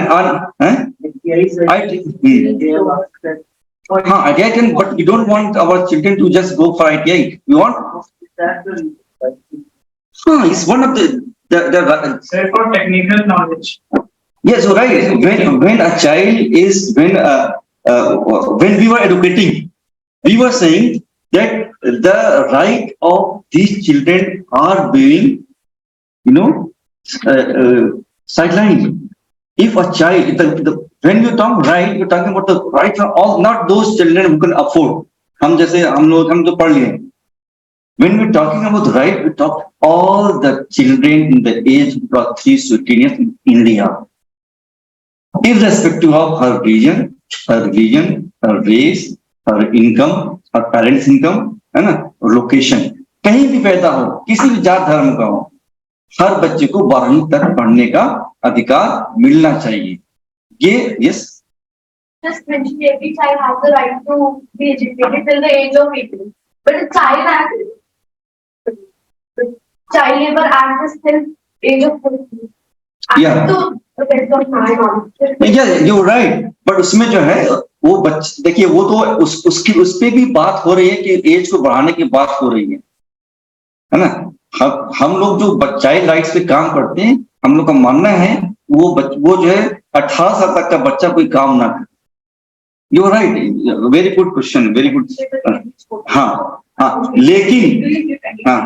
लेकिन उस एक्ट की वजह से उस बच्चे का अधिकार पढ़ने का खत्म नहीं होता है। You getting me? वो उसमें ये कहता है एक्ट कि जो बच्चा 14 से ऊपर है वो काम कर सकता है, कर सकती है, बट वो नहीं कहता है कि वो बच्चा पढ़ नहीं सकता है, नहीं सकती। Some of the states have tried this. For example, Rajasthan passed on a resolution in 2012, raising the age for child labor from 14 to 18 years. So there is a lot of debate. The Child Marriage Act, Child Labor Act, और जो बाकी जो education वाले जो child की definition है, they should harmonize. So that is also a reason of bringing 18 here, and there is a lot of debate in the Child Labor Act also to the discussion for this.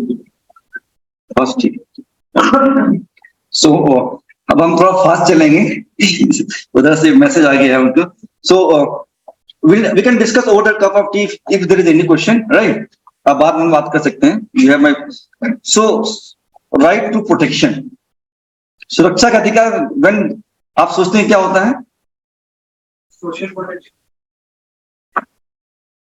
देखिए हम लोग we are in the urban city, but there are many children in rural area who has to walk a lot. They are flood, they has to walk. You may have seen the photograph in newspaper that in Uttarakhand people are walking. There is a ropeway. They are going. They have to walk through the jungles. So when we talk, what are the perceived risks? We have to ensure that the child is protected. I will share this PPT is there. You can.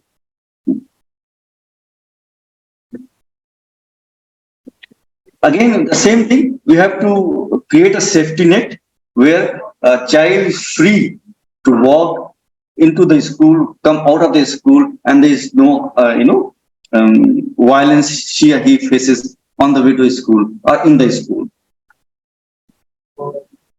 Yeah. And participation का मतलब क्या था? What is his right to participation?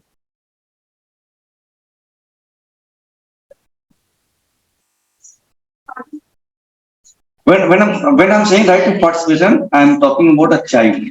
Sir हर बच्चा को हमसे participate करने का, हर बच्चे को में पार्टिसिपेट करने का और कोई से रोक नहीं सकता।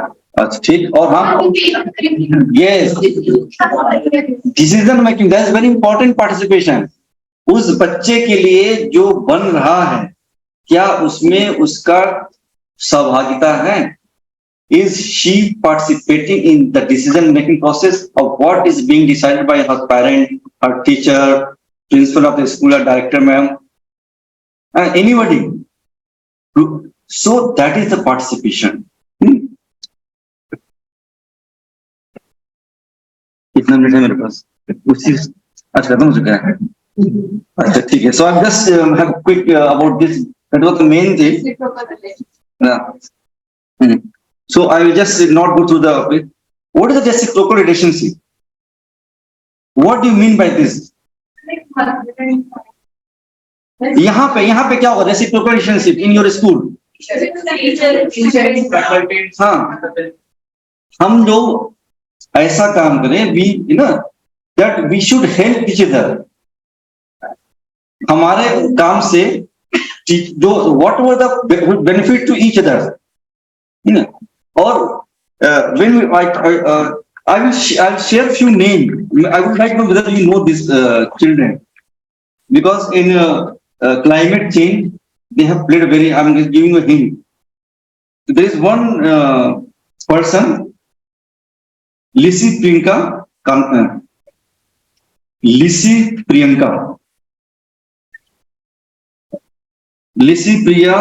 Kanjugam. She is from Northeast area. I will share. I'll just give another name. Haziq Kazi is from Pune. Bilal Dhar.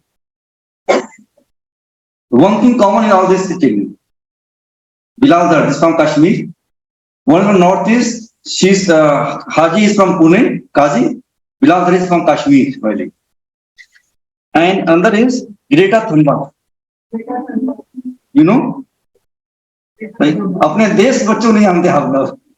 ये तीनों चारों में एक ही कॉमन है, all are children in the age group of 10 to 15 years के age group में, they are creating history for climate change. और इसमें से एक बच्चा है जिसको प्राइम मिनिस्टर ने अपने मन की बात में उसका जिक्र किया था, और उस बच्चे का नाम है संभव, तो वो इंडियन बच्चा है। अब जस्ट गेस कीजिए, आपको 3 नाम दिया मैंने, लिसी प्रिया, हाजिक और बिलाल धार। प्राइम मिनिस्टर ने अपने मन की बात में क्लाइमेट चेंज की बात कर रहे थे, तो उन्होंने इनमें से एक बच्चे की बात किया था, और उसके बेसिस पर उस बच्चे को उस स्टेट का एम्बेसडर बनाया गया था क्लाइमेट चेंज का, और उसका नाम है बिलाल धार। बिलाल, और क्यों बनाया गया था? कश्मीर में एक बुल्लुल लेक है, बुल्लुल लेक जो एशिया का सबसे लार्जेस्ट फ्रेश वाटर लेक है, और उसमें जब हम जैसे लोग टूरिस्ट जाते हैं तो खा करके नैपकिन जो है, चिप्स खाते हैं, नैपकिन जो है फेंक देते हैं वहीं पे। दैट वो बच्चे के अभी 15 साल का है, बिलाल दर की उम्र अभी 15 साल का है, 15-16, अब थोड़ा बड़ा गया हो गया। And that he started collecting those, you know, जो भी ट्रैशेस था उसके अंदर, वाटर बोतल, all those things, he started and he cleaned lots, and then when some news reporter visited there and he recognized, oh, this guy is cleaning the Ullu lake, then that was reported, उसकी फिर case story बनी, and then somehow that story reached to our prime minister and he mentioned him, and then he became the ambassador of Kashmir Valley Municipal Corporation. So children are working in India, in abroad, for climate change, which is part of it, जो कारण बन रहा है disaster का, one of the main कारण. So we should also be ready to work, contribute, so that we can help, you know, mitigate those causes of the climate change. Thank you.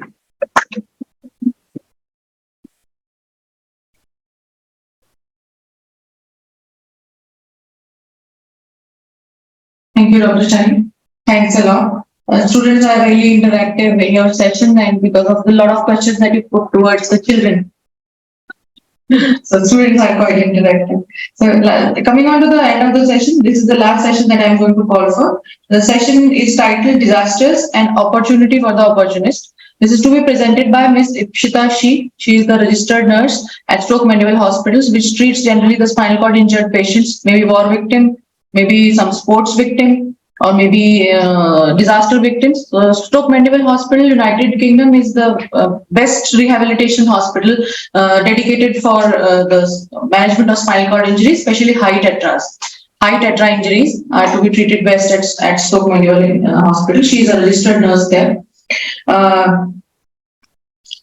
She has more than 10 years of work experience, and she is a master's in nursing, pediatrics. Is her specialty. She could not attend the session live, so she has given a recorded presentation for us. So we'll just run that presentation, the recorded one, and for the benefit of the workshop. Can we start that?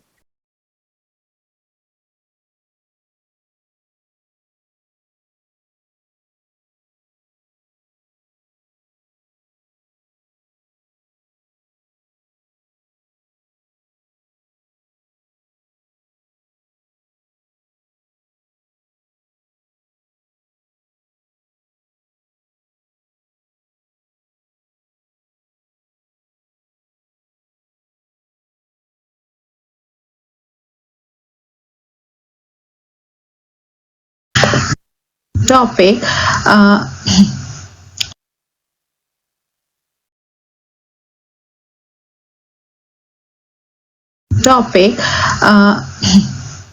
when the natural disasters strike, they often cause the personal and the financial difficulty for both individuals and communities and can result in loss of life, as we all know. But that is not only the effect which the disaster can occur, but the immediate effect on that of a natural disaster materialize through other three channels, like disruptions of physical capital such as the housing, commercial building, vehicles, infrastructure such as roads, and population displacement and disruptions of economic activities. So in emergencies and humanitarian crisis, some unnoticed and unavoidable issues are potential to rise up, such as human trafficking, gender-based violence, abuse including children and women, and so on and so forth. The lists are very long. So these are some of the long-term effects on population in post-disaster phase, where the opportunists utilize scope to target the vulnerable group of population. So in the next slides we will see why. So why in the post-disaster phase these are rising up? Disaster actually act as a catalyst for the opportunist. Natural disasters are unique and will affect region or the countries differently according to the infrastructure and the capabilities. A disaster may necessitate displacement, and any subsequent destabilization can increase in the individual's risk, obviously. If a natural disaster does not necessitate displacement, damages to the region can increase in the likelihood. For example, in 2007 and 2009, cyclones in Bangladesh damaged millions of homes, acres of croplands, and thousands of kilometers of roads and embankments. People may be more vulnerable because they are displaced from their home and temporarily staying in a shelter. Then they are separated from their families and friends, disconnected from supportive services, unable to safely arm. They are economically unstable at that moment. So these are very important issues.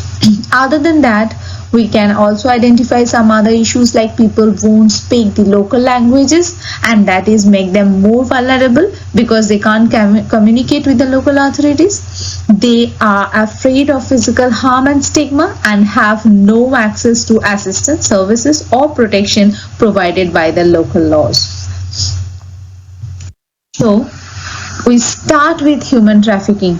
Why? What is human trafficking? Let's discuss that one and how this is increased during the post-disaster phase.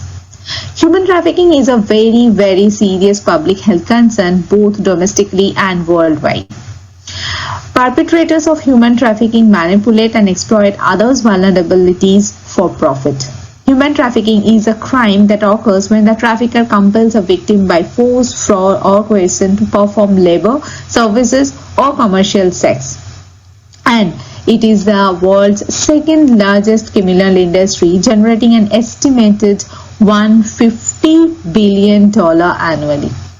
So during environmental or public health disaster, traffickers can control victims through their need for basic resources such as food, water, shelter, and other control methods can be physically assaulting or threatening serious harm, psychologically manipulating or shaming, providing false promises about work or living conditions, pretending to have an intimate relationship, pretending to provide protection, withholding wages or debt bondage, isolating the victims. So these are various ways how the traffickers catch up the vulnerable group from the population in post-disaster phase and put them down and make them channelized towards the human trafficking.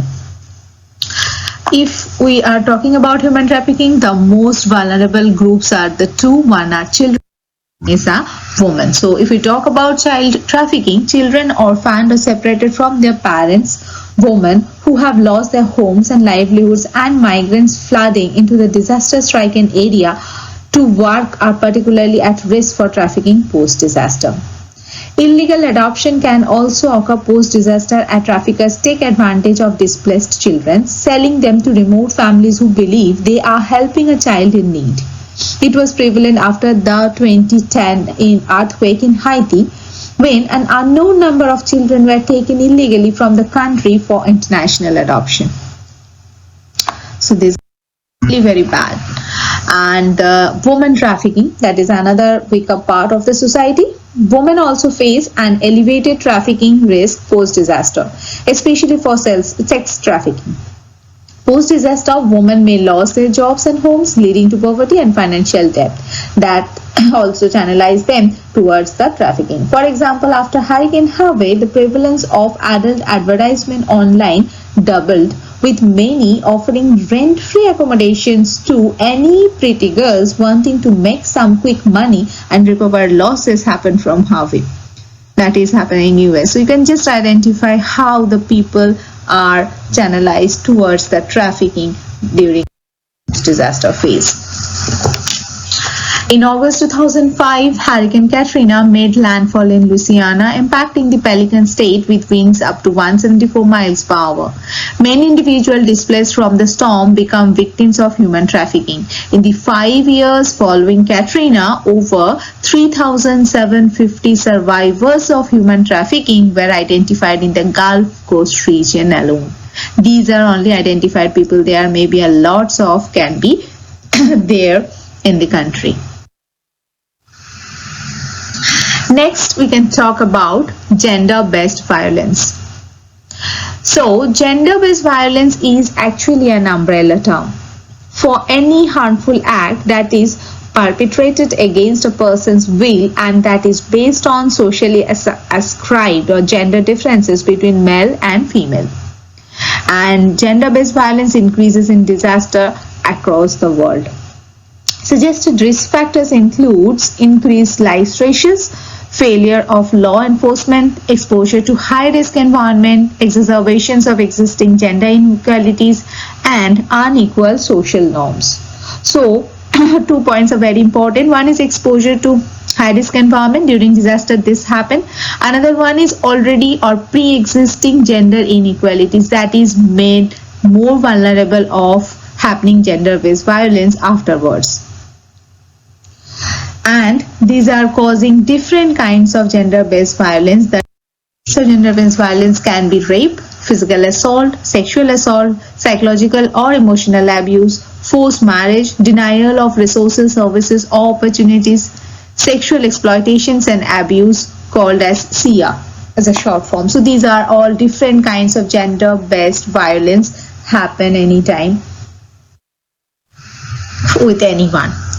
So if we talk about gender-based violence in Latin America, data reveals that on the southern frontiers of Mexico, 70% of migrant women are victims of violence and 60% suffer from some kind of sexual abuse during their journey. Brazil and Colombia are the main transit points for trafficking in Latin America, and the Dominican Republic is listed among the 4 countries of the world with the highest proportions of women trafficked for sexual exploitations. In the aftermath of the Haiti earthquake in 2010, unsafe living conditions, lack of private bathing facilities, lack of lighting, and lack of police presence have been indicated among the contributing factors of sexual violence against women and girls in the camp, including sexual exploitation and abuse by humanitarian workers. So you can just identify humanitarian workers, they are not even safe, so we have to be more cautious when we are talking about them. And what can be the consequences of gender-based violence? So reporting and law enforcement mechanism as well as services for survivors of gender-based violence are often disrupted by disaster. Actually, the law enforcement, every services to safeguard the population are already weakened. So it is very difficult to raise the incident and work upon it. This also hamper the collections of data. So prevalence of the gender-based violence, how it is, what is the actual data or the number of cases that cannot be identified. Several of the country studies noted that police records are missing or maybe very poor. Most of the country's disaster plans do not include the arrangements and preventing or addressing the GBV. This reflects and may contribute to low awareness of gender-based violence in disaster. People are not aware about it, so they are not involved this part in the policies or planning phase of disaster management. With respect to the health emergencies, academic research indicates that GBV increases the incidence of HIV/AIDS. Afterwards, anecdotal reports from practitioners and government indicate that gender-based violence increased during the Ebola crisis even. So these are the general consequences of gender-based violence. Another point is very important, and that is for the most vulnerable group of the society, that is the children. Children are the most vulnerable in disaster. Typically, in developing countries, children hold a high percentage of the population. Because of the consequences of climate change, number of natural disasters is rising, and every year around 400 disasters occurs globally, affecting the most vulnerable groups. Among them are the children. For example, in Haiti, around 40% of the total populations are under 18 years of age. Physiologically and psychologically, children have less chance to cope and survive in acute and chronic traumatic incidents.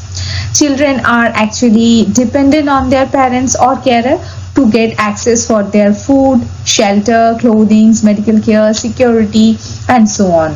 So they are very, very vulnerable group of the society. In addition, they suffer more from physical injuries too. So disaster lead to the disruptions of social structures, and the social structures normally used to protect the children, and during disaster these are disrupted, so that increase the exposure and likelihood of the violence, particularly against the children. So that is causing them abuse. If we talk about different scenarios of child abuse, we can see significant increase in violence were observed before and after Katrina's storm. The result shows that as compared to before the storm, more absence from schools were reported. That is quite obvious. And research shows in 2007 in Bangladesh, after flood, the most families affected by the flood of 90% find it difficult to find food and shelter, and thus become more violent for their children at home. As they cannot fulfill their own need, they cannot give feed to the children, so they are making them more abusive. They are become more abusive towards their children, maybe physically or sometimes emotionally. A large population of the children were subject to violence of their parents during the floods, 70% by mother, 40% by the father. The research says that. The level of violence was related to the socio-economic level, and the lower the status of the family, the more violence was applied. And it is also seen that mothers are more emotionally abusing the children, whereas the fathers are doing more the physical abuse. So these are the different aspects of children abuse has been seen because of the disruptions of the normal social norms. That is the reason it happened. And some of the sexual abuse are also related as a part of the child abuse. These are all comes under gender-based violence. So these are different issues that are rising up post-disaster phase. But now the thing is, what action can be taken to face the gender-based violence or the trafficking or abuse in emergency context? Due to the complex environment that accompanies emergency situations, the issues of human trafficking, gender-based violence or abuse are not often incorporated as a variable of immediate or necessary attention by government or non-governmental organizations. So it's very important that we give more attention towards that factors. And however, it is essential to protect the rights and dignity of all persons affected by the disaster, including migrants, before, during, and after an emergency. Some fight against trafficking in person in emergency situation must be understood as a measure of immediate assistance to save lives. Trafficking must be considered as much of a priority as any other response to an emergency situation aimed at guaranteeing to comprehensive protection of vulnerable people, whether national or migrant. That is why anti-trafficking activities deserve a place in the comprehensive protection approach that is applied in emergency situation. So these are very big terms we are discussing about. Let's see some key points or actions which could be taken for making more awareness of these issues post-disaster phase, like education and awareness campaign, disseminate tools to detect possible human trafficking cases and know to whom to refer. This is very important that people should be aware about where to report, what to do if these things are happen.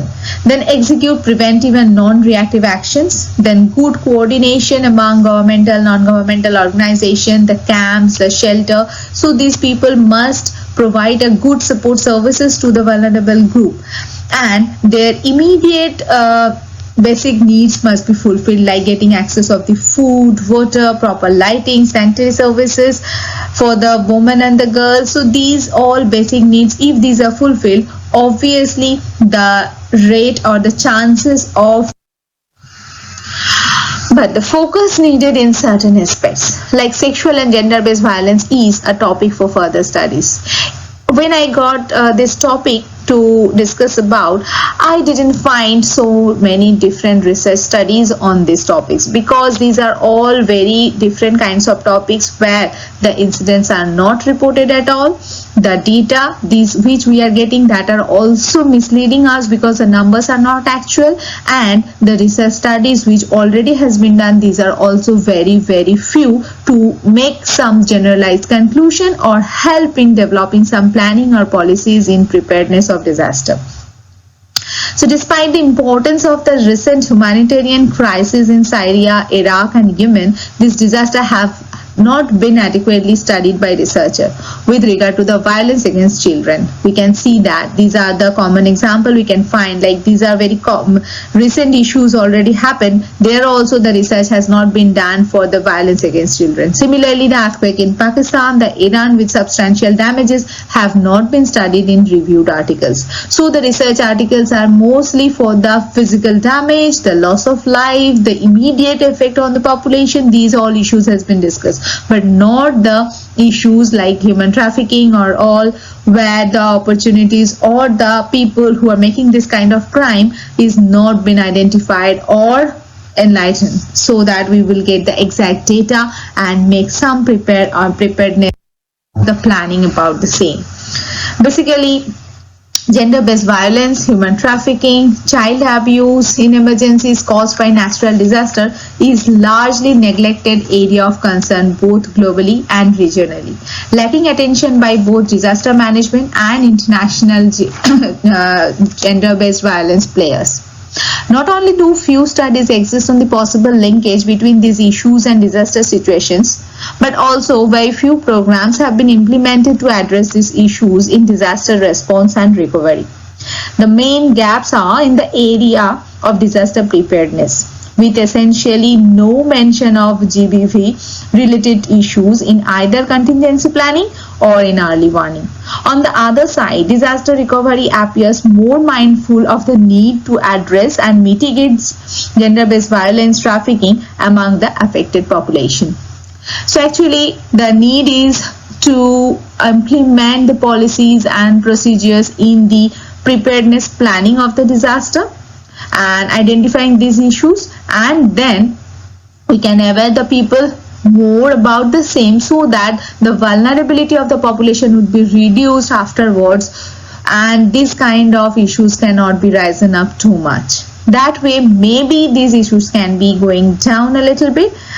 For all these things, we need more research, more data, so that we can get the actual number, how these are affected. We can get actual scenario, maybe domestically or the globally. That way, we can be more enlightened with some of the studies and which help us for some future planning and preparing for the disaster management. So that is my topic as the disaster opportunity for the opportunists. I hope you get little idea about all these things which we have discussed today. These are a few sites where from I got some idea and some relevant data to discuss all these things in my presentation. As today I am not present, so if anyone have any queries or any, please you can contact me in that mail ID, that is ipshita.she@yahoo.com. I hope you got some idea about the topic. Thank you very much.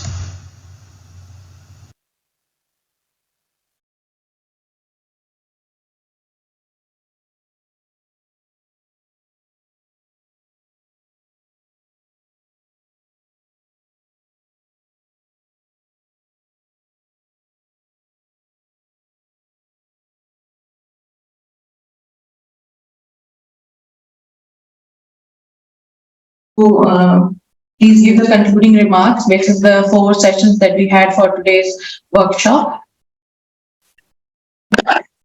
Sir.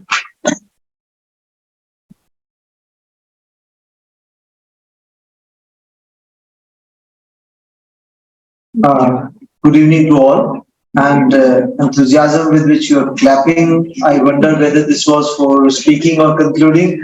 So the message from students is very loud and clear, but it is a unceremonious responsibility given to me to put all such intense sessions in a nutshell.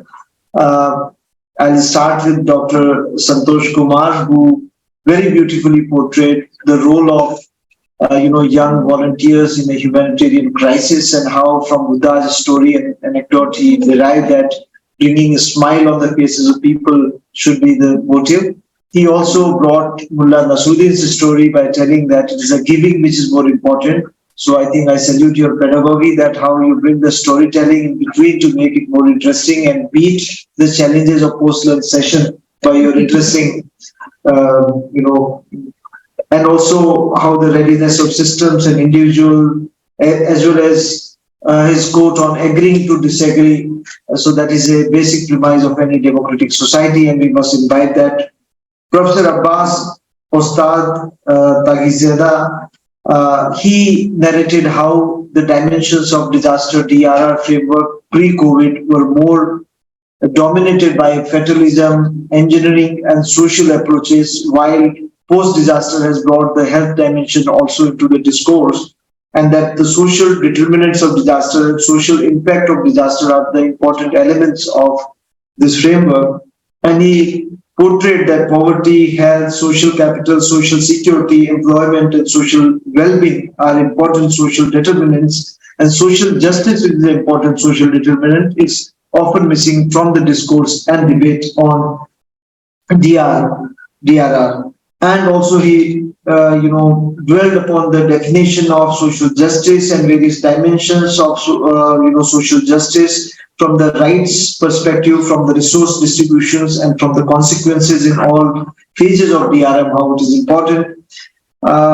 Dr. Shaheen Ansari had very nicely made us, learn many things through very participatory and interesting pedagogy that about the child rights, about how the Child Right Convention India was leading in rectifying that, and the country he made us all get surprised about the one country which did not sign it.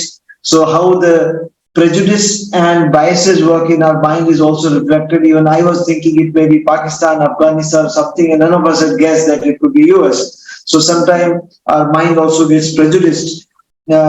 Similarly, he has also spoken about the child rights, important child rights of survival, protection, development, and participation. I hope I'm not missing any one of them. And Education Act of 2009 and as well as National Education Policy of 2020, how the age criteria are differing and what are the logic and rationale behind this change in this thing. And he has dwelled beyond that how the child human rights are very important. And I think we had a very interesting session, recorded session from Ipsita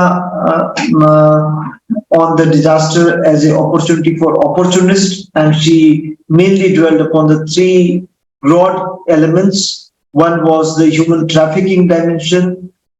She gave a very elaborate context to it. Second was the gender-based violence, and she gave examples from the Latin America, from Mexico, from Colombia, from Brazil and Haiti earthquake. Similarly, law enforcement, data collection, police records, and disaster management plans, they are lacking into the gender dimension and how it can be integrated into that.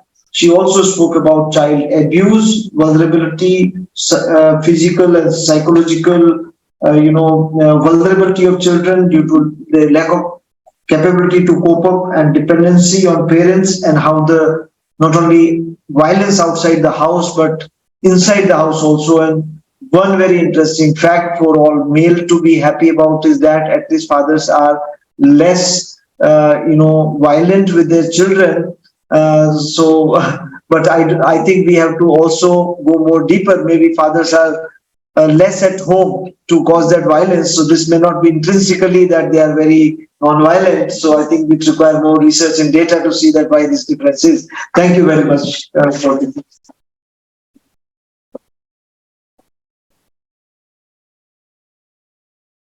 Thanks a lot, sir, for summarizing the entire session into the key points that we also noted, and you summarized it so well for us.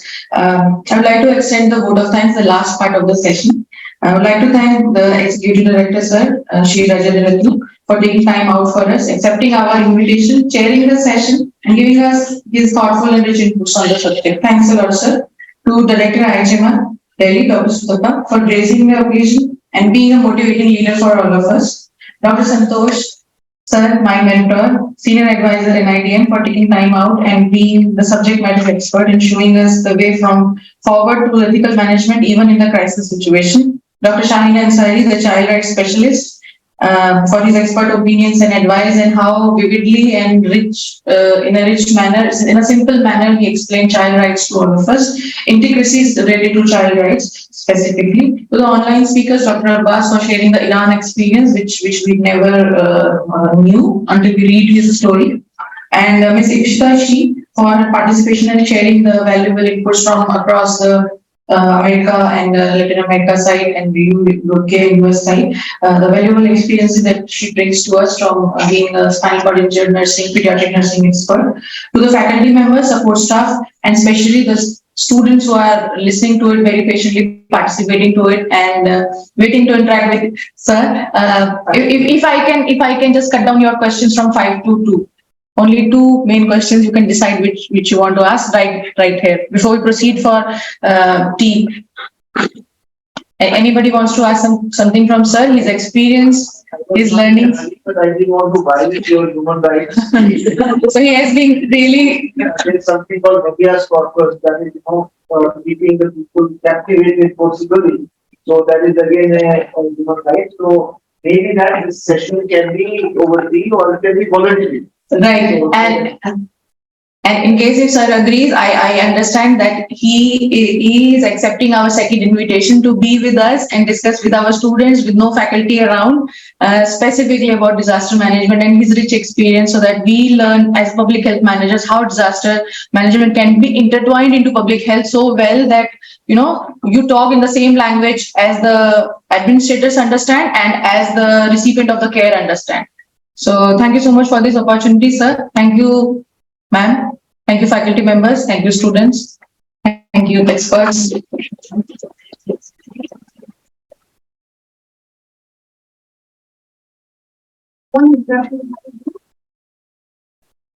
the basement also, and we are other classes also going on. So no, we have the opportunity to call sir again. Sir, just kind of. So we can host him another time. And we can have students exclusively interacting with sir. Right? They can invite to